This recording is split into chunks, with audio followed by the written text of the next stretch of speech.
Ouça o Agro, Gestão e Mercado, com Tiago Rodrigues, um podcast do Sistema CNA Senar.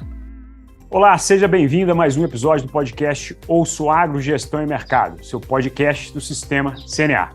O foco hoje é debater quais as expectativas de resultados para o primeiro giro de confinamento. Eu sou o Tiago Rodrigues, assessor técnico da CNA e trabalho com o projeto Campo Futuro, uma iniciativa do Sistema CNA com foco no levantamento de custos de produção de diferentes atividades agropecuárias pelo país. Para debater um pouco desses números comigo hoje, a gente tem a honra de trazer aqui Luiz Otávio Boschi, zootecnista e gerente técnico da DSM. Seja bem-vindo, Luiz. Tiago, obrigado a CNA e todo o grupo. É um prazer a gente estar conversando hoje aí sobre o tema de confinamento. Bom, para iniciar esse bate-bola nosso aqui, a primeira coisa que salta aos olhos nosso aqui são realmente qual que é a intenção hoje do pecuarista em exercer a prática de confinamento aí, né? Essa é uma pergunta que tem sido bastante debatida pelo setor. A gente tem dados de importantes players aí informando qual que é o principal motivo aí que está deixando a turma com um pouco com o pé atrás, né? Se a gente pegar aí, por exemplo, o último relatório do IMEA, apontou aí que 37% dos entrevistados apontaram preço como principal motivo para esse desânimo, vamos dizer assim, com relação às intenções de confinamento, né? Se a gente pegar aí dados do Campo Futuro, a gente vai ver que preço realmente tem chamado a atenção. Paralelamente ao mesmo período do ano passado, a retração no preço da arroba no mercado físico, por exemplo, se a gente pegar uma média Brasil aí pelas praças que a gente acompanha, era de 15% negativa, né? Então variou em 15% menor do que estava no mesmo período do ano passado. E isso, querendo ou não, para a turma que está trabalhando no modelo intensificado, liga um sinal de alerta, não é, Luiz? A gente começar conversando por esse ponto aí, o que você traz o que você tem visto a campo aí que está deixando a turma um pouco mais com o pé atrás com relação a esse primeiro giro? Tiago, realmente o preço impacta, né, na tomada de decisão, mas a gente tem que olhar principalmente esse planejamento e a gestão dentro da porteira, que eu sempre converso. O preço é um fator que infelizmente não está nas nossas mãos, né? Então a gente como produtor tem que ser eficiente dentro da porteira. E para ser eficiente dentro da porteira, eu preciso ter a gestão do meu negócio e, logicamente, o planejamento. E esse planejamento ele vai principalmente, quando entra para o segmento de confinamento, na compra desse animal. E a gente sabe que a reposição hoje está muito interessante. Tem algumas praças aí sem ágio ou até deságio, né, quando eu comparo. E a reposição ela representa 70% do meu custo de produção, né? Então isso impacta diretamente na minha viabilidade do setor.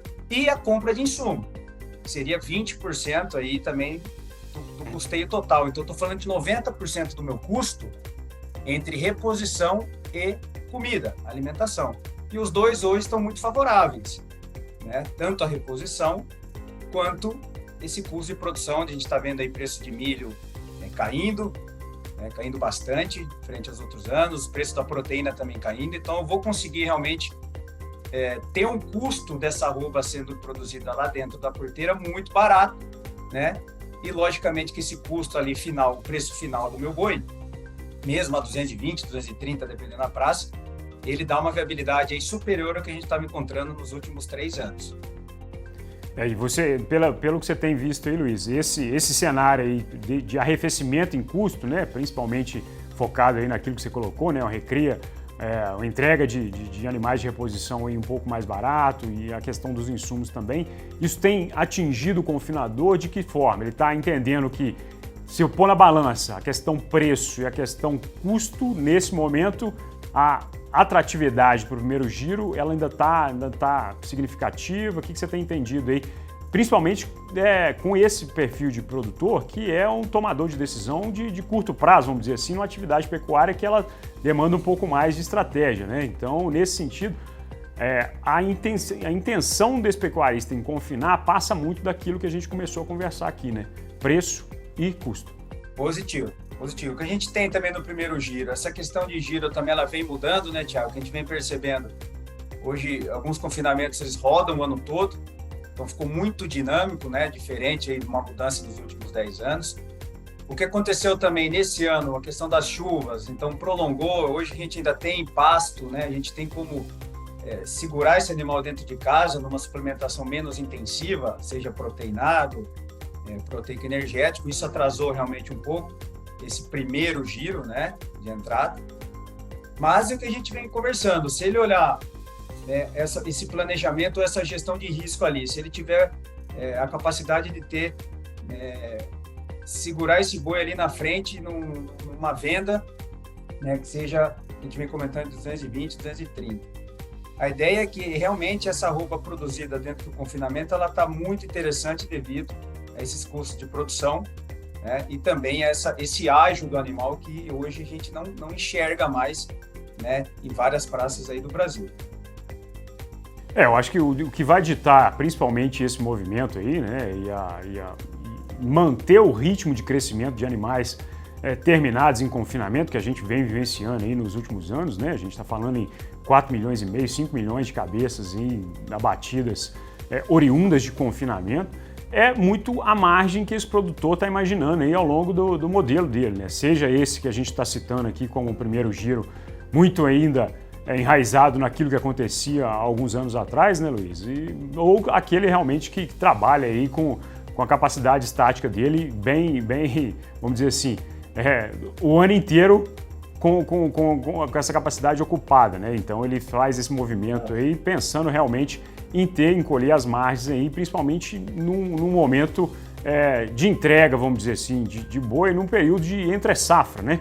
Se a gente falar aí em julho e agosto, o boi de pasto já morreu faz tempo, né? Então, nesse cenário, a atratividade em termos de margem, para aquele produtor, lógico, que se preparou para isso e fez as contas anteriormente, e se antecipou esse movimento de mercado, né? Travando preço que seja, comprando insumo de forma estratégica, ele vislumbra um certo beneficiamento aí com relação ao que ele vivenciou aí, principalmente no ano passado, né? Onde a gente tinha um desafio enorme com relação a custo, mas ainda aquém do que foi 2021, né?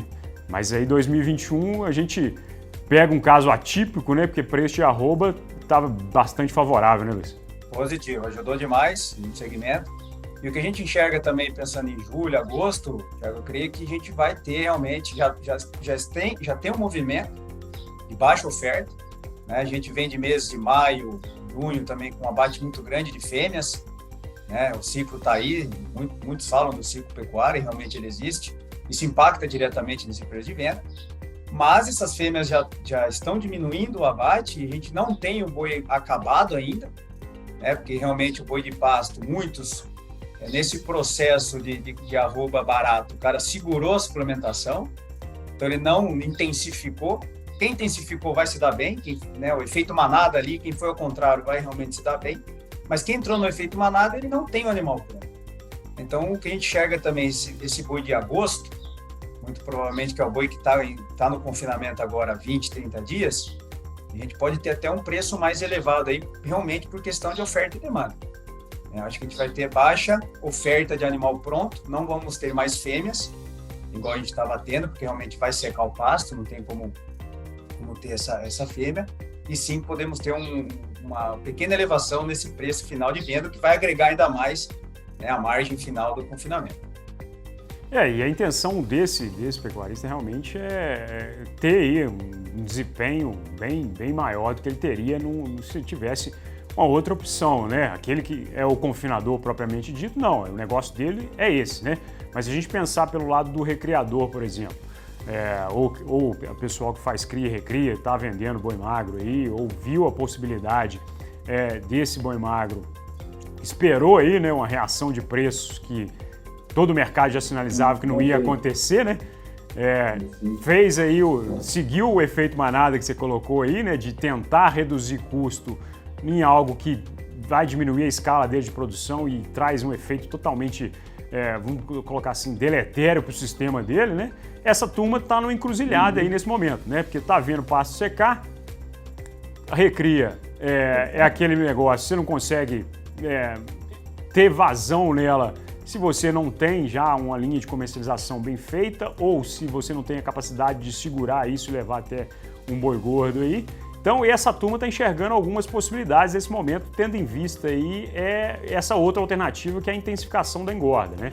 Usando o confinamento. Aí aparecem as questões do próprio uso do boitel, né? Que é uma atratividade, um sistema de parceria aí para esse recriador levar esse gado e ganhar em escala aí depois em cima das arrobas que ele vai entregar do animal lá no final. E para isso existem alguns modelos, né? A gente tem pelo menos 3 aí que eu vou lembrar aqui de bate-pronto, né? O primeiro, aquele onde o pecuarista assume um preço de diária fixa aí, né?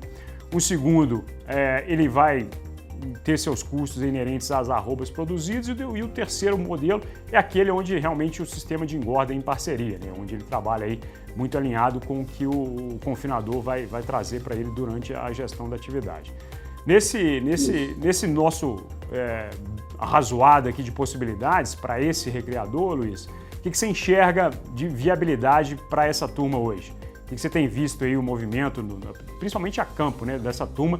O que eles estão tomando de decisão aí nesse momento crítico da atividade? A gente entrou realmente para quem produz, né?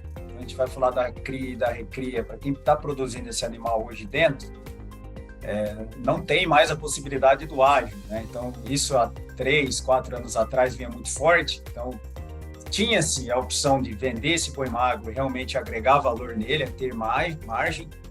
Hoje realmente apertou, né? Porque você vende esse animal querendo a 50%, né, Thiago? Então, ainda mais quem compra, se ele comprar o bezerro e vender o boi magro, ele fica numa operação muito arriscada.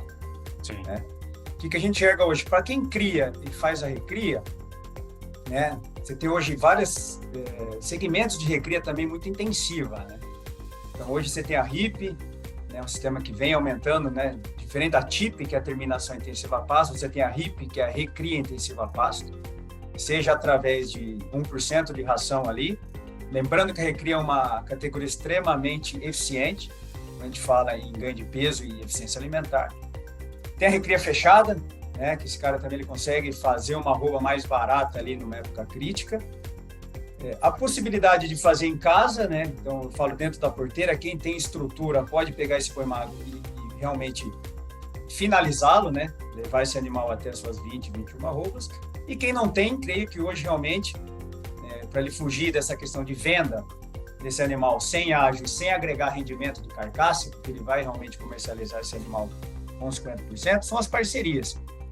Então, como você bem citou aí das 3 modalidades, tem uma outra modalidade também que não é tão convencional para macho, mas mais convencional para fêmeas, é o que a gente chama de custo da matéria seca. Então, o próprio boitel, ele vende ali a comida, então ele coloca ali X reais o custo da matéria seca, e vezes o que aquela fêmea vai consumir, ele vai ter um custo fixo diário por cabeça. Então, temos aí praticamente 4 modalidades hoje, dentro dos principais boitéis, que pode agregar realmente valor a esse recriador, né? Ou esse pecuarista que cria e recria e não quer terminar esse animal dentro de casa.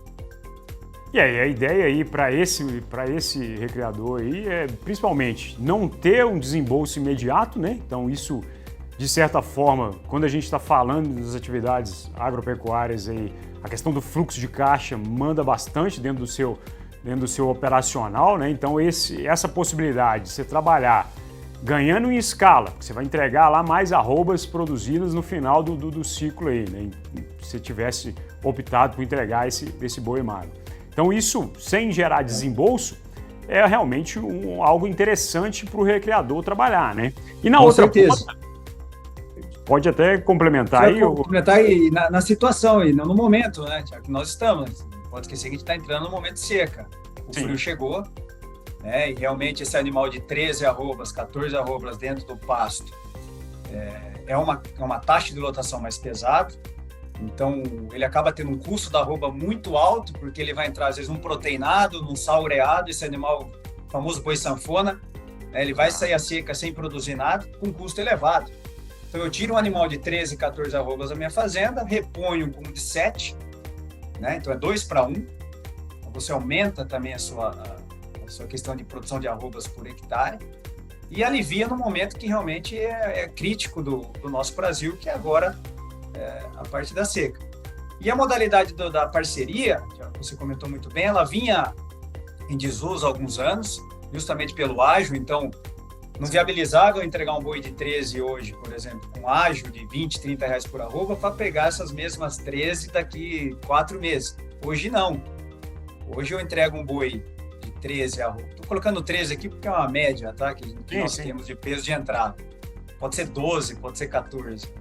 Mas eu vou buscar essas arrobas, às vezes, com 20, 30% a mais de ágio. Né? Então, eu entrego as 13 arrobas hoje, pego ela daqui 120 dias, agregando aí 20, 30 reais por arroba, que hoje vai dar 260, 350 reais por boi. Então, ficou realmente uma modalidade bem interessante nesse ano, a questão das parcerias da arroba magra.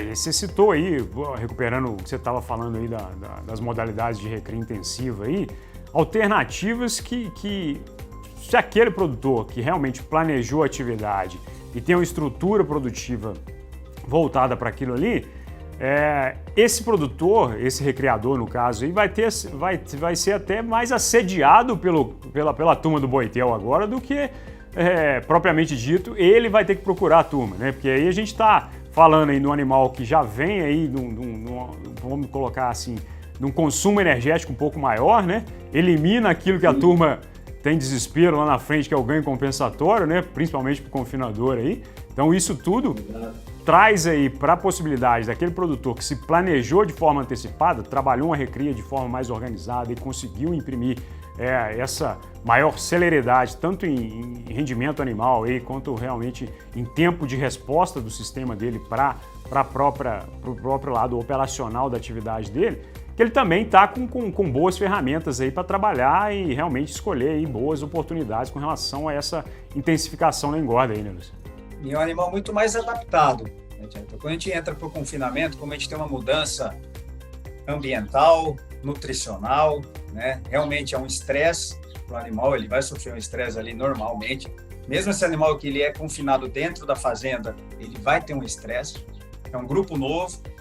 Então, esse animal que já recebe realmente uma suplementação mais intensiva pré-confinamento, que a gente chama, né? Que seria a escolinha, ele não dá, a taxa de refúgio de coxa é muito maior, né? A adaptação desse animal à dieta do confinamento é muito mais rápida e isso, com certeza, vai gerar receita ali no final do processo do confinamento, 90 a 120 dias.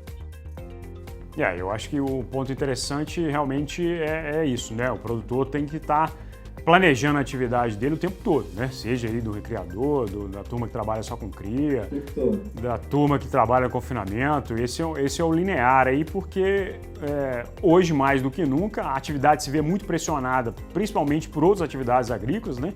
A gente tem visto aí grãos, principalmente nos 2 últimos anos, ocupando bastante áreas aí de pastagens, né? Isso tem evoluído com relação a, principalmente, a eficiência que a turma do grão ganhou aí, né?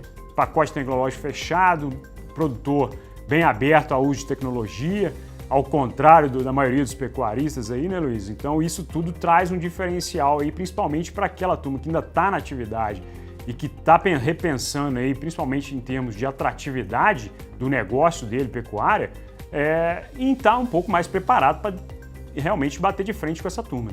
Competitividade, né, Thiago? Por isso que a gente sempre traz a palavra gestão e planejamento, porque a pecuária precisa ser competitiva. Então, eu não posso comparar, né, um agronegócio, por exemplo, uma agricultura, soja, milho, algodão, que seja totalmente tecnificada, né, e com uma pecuária extensiva, com uma UA por hectare, produzindo 4, 5 arrobas por hectare ano.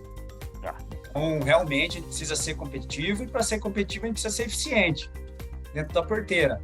E essa eficiência, ela não tem como escapar da gestão interna, né? E a gestão externa na compra e venda é importante também, mas é mostrar para os ouvintes aí, para os pecuaristas que estão nos ouvindo, que o valor de arroba de venda é um indicador.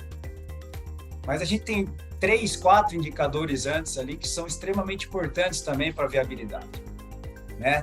Que é o custo, é o desembolso, quanto vai me custar para produzir uma arroba, ou se eu estou falando de recria, um GMD global, taxa de lotação, são indicadores que vão interferir, indicadores zootécnicos, né, produtivos, para não ficar tão dependente do preço de venda. Foi o que a gente comentou, o preço de venda eu não tenho poder sobre ele. Né?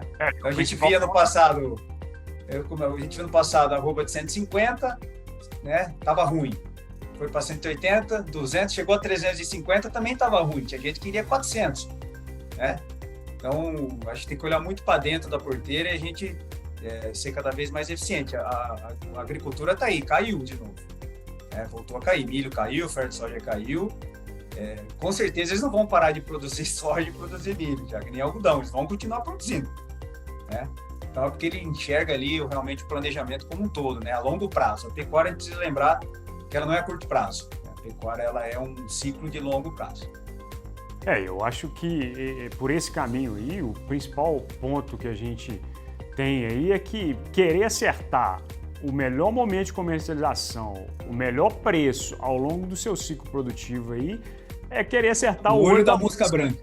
É isso aí. Uma turma muitos querem. Fala aí, né, Luiz?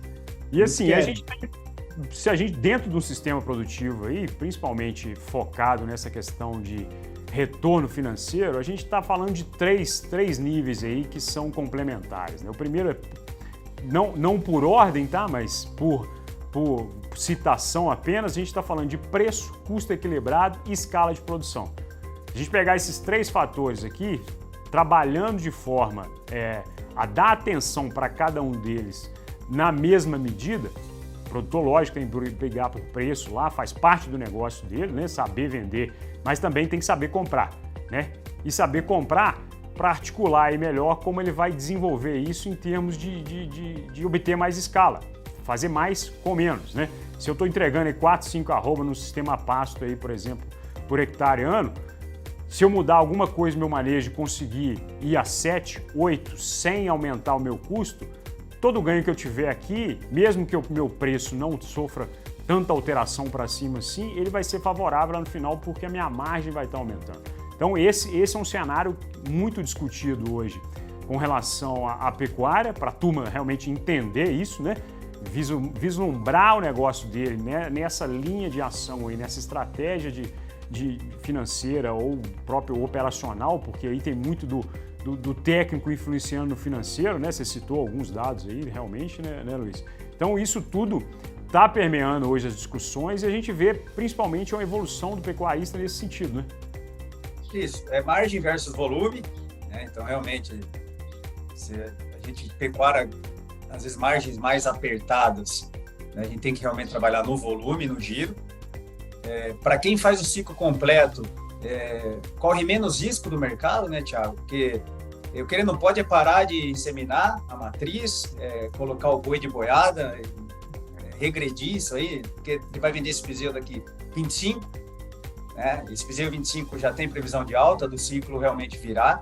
Então, continuar investindo em tecnologia, seja ela genética, sanidade, nutrição, para realmente ser eficiente ali dentro, produzir mais arrobas por hectare. E hoje a gente tem, dentro da recria, né, que é um tema nosso também, várias situações, vários momentos ali que você consegue, nas águas, por exemplo, aumentar uma lotação via suplementação ou via divisão de pastagens. Na seca você pode fazer a recria confinada, ou sequestro de bezerro, né? Esse nome ele varia conforme a região, mas nada mais é do que você confinar realmente esse animal na recria. Logicamente, você não vai confinar para terminar, mas você vai confinar para ele ganhar carcaça, né? Produzir carcaça, então uma dieta específica para esse animal. O GMD alvo, ganho médio diário alvo, são ganhos menores, 700, 800 gramas, dependendo. Esse animal ele vai entrar ali na entre-safra, né, da seca para as águas, então ele acaba também fugindo naquele momento crítico, que é o broto. A gente sabe que um momento difícil também nosso é ali em meados de setembro, outubro, quando as chuvas voltam. Esse animal no pasto, ele acaba regredindo por causa do broto, então esse animal ali dentro do confinamento, recriando, ele foge disso. Depois ele volta para o pasto e recebe uma suplementação aí estratégica para novamente retornar ao confinamento ali no ano seguinte. Então hoje a recria também tem vários trabalhos aí de RIP ou de recria fechada que vem mostrando uma eficiência muito grande do processo desse pecuarista, desse animal ficar 1 ano na fazenda. Então, a gente fala que o animal não pode fazer aniversário lá dentro, né, Thiago? Então, ele tem que... Certo era marcar na paleta a data de saída dele, né? Não a data de chegada. esse animal realmente ele tem que ter um ciclo ali muito rápido, né? Período de ocupação, né, de 12 meses aí, comprando esse animal com 7 arrobas, que seja o recreador, e finalizando ele com as suas 20, 22. Esse é o caminho, tá? Eu não enxergo diferente disso. Para a pecuária ser competitiva, a gente vem conversando frente às outras agriculturas aí que vem surgindo, a gente precisa ter ciclo curto, alta eficiência, produzir bastante arroba e, logicamente, tomar cuidado com os custos, que aí entra a gestão, né, de compra de insumo, a compra desse bezerro, ou para quem faz a cria, desmamar um animal mais pesado, tudo isso vai realmente contabilizar.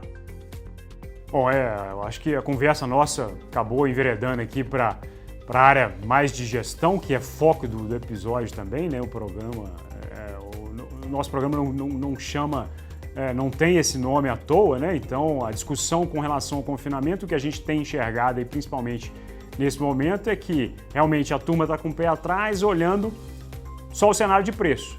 Mas a conta ou a estratégia que o produtor tem que ter nesse momento, ela tem que ser definida com base naquilo tudo que a gente conversou ao longo desse episódio aqui, né? Na escala de produção, na compra estratégica de insumo, para realmente ele conseguir ter esse retorno financeiro com a atividade lá no final, né? E seguir na estratégia, né?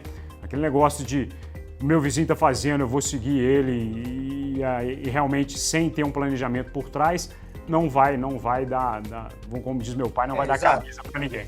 Exatamente. Cada confinamento é um confinamento, cada fazenda tem as suas realidades e dificuldades.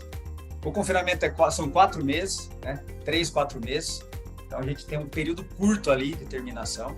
Então tem muita coisa para trás. Então, por isso que a gente olha o confinamento realmente como um sistema intensivo, e a gente precisa cada vez mais, por isso que o Brasil vem aumentando e vai aumentar cada vez mais o sistema, né? Traz viabilidade para nós também. Então, se olhar o confinamento, somente a operação confinamento, hoje ela está trazendo 2%, 3% ao mês, né? Realmente. Só que tem muita coisa por trás que vai interferir no resultado do confinamento. Então, logicamente, a gente vai falar da parte de terminação, mas não podemos deixar ali a parte de recria, porque pesa 70% do nosso custo da terminação, é esse animal chegando magro aí para o coxo. Perfeito, Luiz. O papo teve bom, né? A gente conversou bastante aqui. Eu queria te agradecer aí por participar do podcast com a gente e deixar as portas abertas aqui para, quem sabe, a gente voltar a conversar mais aí no futuro. Eu que agradeço. Muito obrigado pela oportunidade, pelo espaço. É sempre muito gostoso estar falando de pecuária intensiva, né, Tiago, que a gente vive dia a dia, 24 horas por dia. Então, realmente trazer mais informações para os nossos ouvintes aí pecuaristas, para não olhar somente um indicador.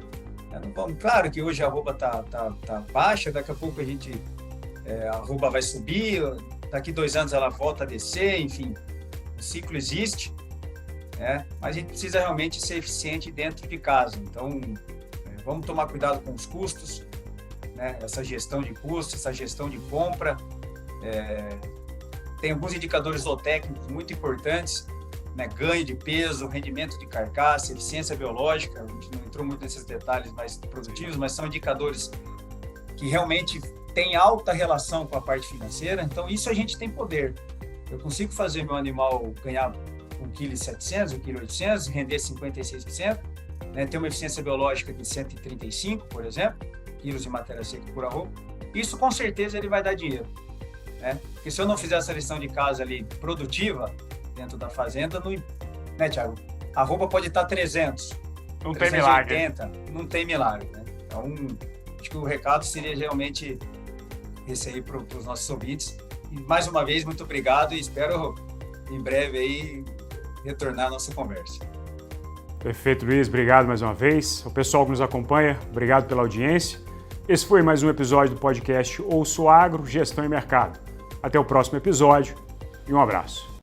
Ouça o Agro, Gestão e Mercado, com Tiago Rodrigues, um podcast do Sistema CNA Senar.